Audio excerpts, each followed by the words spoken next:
Assalamualaikum warahmatullahi wabarakatuh. Perkenalkan, nama saya Sofina Tasari dari kelas 10 E3. Saya berasal dari Sekolah SMAN Negeri 7 Kota Bogor.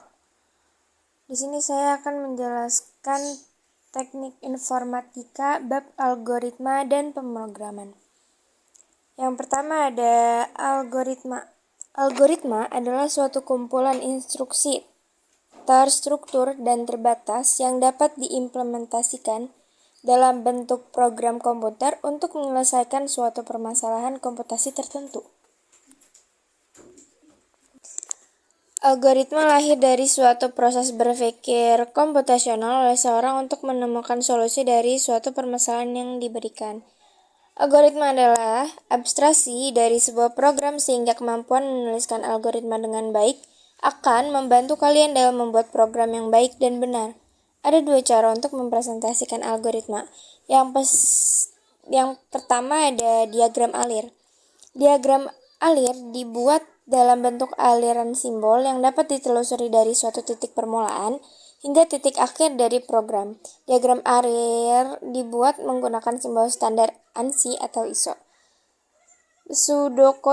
Pseudokode atau kode semu atau kode pseudo adalah suatu bahasa buatan manusia yang sifatnya informal untuk mempresentasikan algoritma.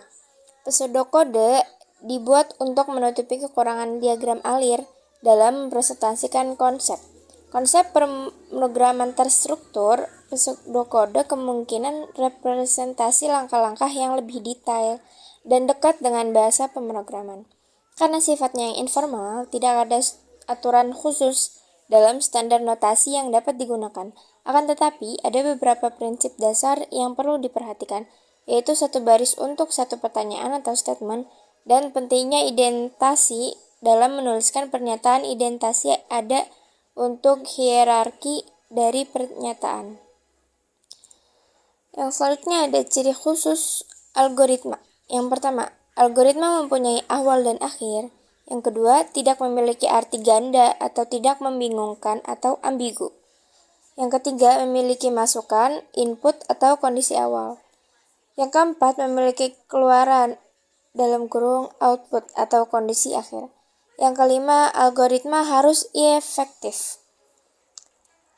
Berikutnya ada 3 komponen dalam merancang algoritma. Yang pertama input, komponen masuk, yang kedua output, komponen keluar, dan ketiga ada processing atau komponen proses.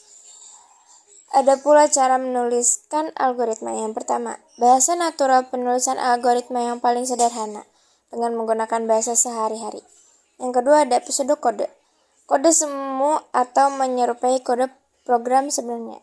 Yang ketiga ada flowchart, alur pemikiran yang dituangkan dalam bentuk simbol. Fungsi flowchart yaitu adalah untuk menggambarkan menyederhanakan rangkaian proses atau prosedur sehingga mudah dipahami dan mudah dilihat berdasarkan urutan langkah dari suatu proses. Kesimpulan dari bab algoritma ini adalah secara sederhana, algoritma pemrograman merupakan sebuah cara berpikir secara logika dalam bentuk tahapan-tahapan yang sistematis untuk menyelesaikan masalah pada pemrograman komputer. Sekian pembahasannya dari saya. Terima kasih. Wassalamualaikum warahmatullahi wabarakatuh.